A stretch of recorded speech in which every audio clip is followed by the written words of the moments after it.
Hello दोस्तों। Hello hello. नमस्कार। आज मैं एक ऐसे धमाकेदार समाचार की ओर ले जा रहा हूं जिसे सुनकर आप भी अपने आप पर शर्मिंदगी महसूस करेंगे। भारत की तो थू थू हो ही गई, लेकिन इस समाचार सुनकर आप भी अपना सर पीट लेंगे कि लोभ आदमी को कितना अंधा बना देता है। कम शिक्षा जिसके पास होती है वह कितना खतरनाक होता है, जो कि विश्व में भारत की बेइज्जती करा देता है। यह मामला है एआई समिट का, जिसको नरेंद्र मोदी ने 17 फरवरी का जिसको उद्घाटन दिल्ली में किया था। इसमें 50 से अधिक देशों ने भाग लिया। सब अपनी अपनी प्रोडक्ट को उसमें शामिल किए थे।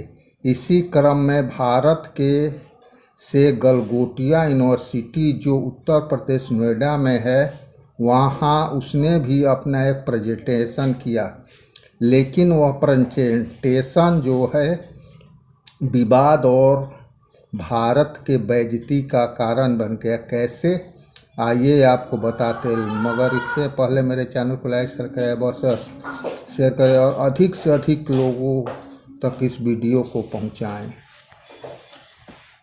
गलगोटिया यूनिवर्सिटी ने पूरे विश्व में भारत की थू-थू कराई। सरकार की भयंकर चूक, कम शिक्षा का नतीजा। एआई समिट में सारे देश अपना अपना प्रस्तुत कर रहे थे। सारे देश अपने एआई प्रोडक्ट को या अपने प्रोडक्ट को दिखला रहे थे, वे कितना अच्छा और कितना सुंदर है। इस क्रम में भारत ने भी गलगोटिया यूनिवर्सिटी के माध्यम से एक अपना प्रेजेंटेशन किया। उस प्रेजेंटेशन में उन्होंने एक रोबोटिक डॉग ओरियन को प्रस्तुत किया। उन्होंने कहा कि यह ओरियन हमारे विश्वविद्यालय द्वारा विकसित किया गया है। इस पर काफ़ी मेहनत की गई है, बहुत ही सारा पैसा खर्च किया है। यह रोबोटिक डॉग जो है वह वॉच करता है, घूमता है और सारे मैदान की रखवाली करता है। उस रोबोटिक डॉग का नाम उन्होंने ओरियन रखा, लेकिन यहीं पर वे फंस गए। कैसे फंस गए? जैसे इन्होंने उस रोबोटिक डॉग को रखा, उनकी पोल पट्टी खुल गई। लोगों ने पहचान लिया कि रोबोटिक डॉग तो गलगोटिया यूनिवर्सिटी का है ही नहीं, ये तो चीन प्रोडक्ट है। चीन के द्वारा बनाया गया रोबोटिक डॉग है, जो कि आसानी से 2-4 लाख रुपए में अमेज़न पर प्राप्त हो जाता है। जब यह खबर गई तो हड़कंप मच गया। सरकार की बहुत बदनामी हुई। सरकार ने उस स्टॉल का बिजली काट दिया और उनको बाहर का रास्ता दिखाया, लेकिन सरकार ने अच्छी तरह से जांच नहीं किया और उसको सीधे एंट्री दे दी। यह जो रोबोटिक डॉग है वह चीन के यूनिट्री नामक कंपनी द्वारा बनाया गया वर्जन है, जो कि बाजार में आसानी से उपलब्ध है। लेकिन इन लोगों ने बेवकूफ़ बनाया और उसी चीन के रोबोटिक डॉग को इतने बड़े अंतर्राष्ट्रीय मंच पर अपना कहकर प्रस्तुत कर दिया। यूनिट्री गो 2 नाम से मशहूर यह रोबोटिक डॉग चीन की कंपनी के द्वारा बनाया गया है। यह जब सामने आया तो लोग कहने लगे कि दूसरे देश के बनाए चीज़ को अपना कैसे कह सकते हैं। इस पर सरकार की किरकिरी हुई उन्होंने स्टॉल की बिजली काट दी और उन्हें तुरंत वहां से बाहर निकाल दिया। लेकिन यह कार्रवाई क्या जायज़ है? क्या कम शिक्षा के ज्ञान पर इतने बड़े भारत का प्रतिनिधित्व किया जा सकता है? मेक इन इंडिया का क्या होगा? भारत के विश्व गुरु बनने का क्या होगा? आज तो भारत पर चोरी का आरोप लग गया। सारे देश और विश्व में भारत की थू थू हो गई। लोग कहने लगे भारत तो अपना माल बना नहीं सकता, वह दूसरे के माल को अपना कहकर अंतर्राष्ट्रीय मंच पर पेश करता है। इससे भारत की छवि क्या होगी?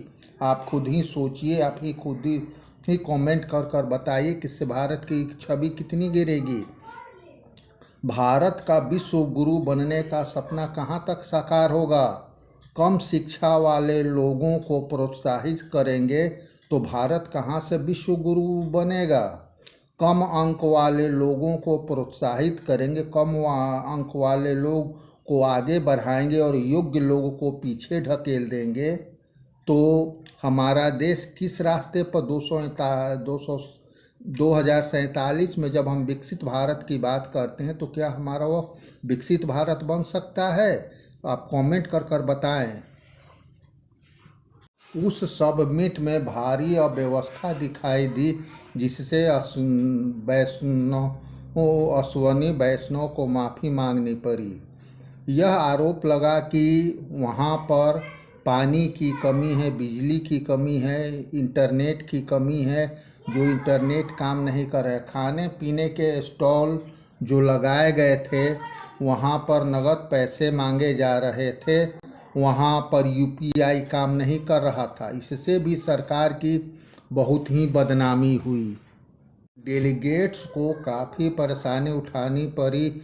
इस क्रम में बिजली की कटौती के कारण डेलीगेट्सों ने ये आरोप लगाया कि उनके स्टॉल से बहुत सारे फीचर्स चोरी हो गए हैं। उनका कहना था कि बहुत सारे एआई टूल्स और विप्रे बल्ब्स चोरी हो गए हैं जो कि काफ़ी महत्वपूर्ण है, इनको सजाने संवारने में काम करते हैं। यह ओरियन है जिसे गलगोटिया यूनिवर्सिटी के सेंटर ऑफ एक्सीलेंस ने विकसित किया है। यह हमारे कैंपस में सर्विलांस और मॉनिटरिंग के लिए घूमता रहता है।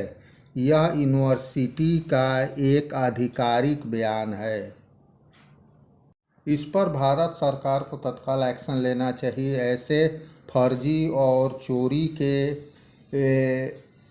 उपकरण को इतने बड़े सबमिट में शामिल कराने से पहले उसकी पूरी तरह से जांच कर लेनी चाहिए थी, जो सरकार ने नहीं की। यह सरकार की जिम्मेदारी बनती है कि उस यूनिवर्सिटी पर कड़ी से कार्रवाई कर देखते क्या होता है। लेकिन सरकार की यह जिम्मेवारी ज़रूर बनती है कि अपने देश के स्वाभिमान की रक्षा के लिए करे। आज हम मेक इन इंडिया की बात करते हैं, विकसित भारत की बात करते हैं, लेकिन यहाँ आपने देखा कि कम शिक्षा और जातिगत भेदभाव के कारण भारत की कितनी बदनामी हुई। इस संबंध में भाजपा का आईटी सेल भी फेल हो गया है। वह आईटी सेल अपना बचाव नहीं कर पा रहा है। आईटी सेल का कोई आधिकारिक बयान नहीं आया है, न ही बहुत सारे न्यूज़ चैनलों ने इसे कवर किया है, क्योंकि यहाँ पर भारत की बदनामी हुई है। इस पर विशेष कर हो सकता है कि इस पर पाबंदी भी लगा दिया जाए। खैर, जो भी हो, मैंने जो सच्चाई है आपको बता दी। अब आपका क्या विचार है, आप अवश्य बताएं।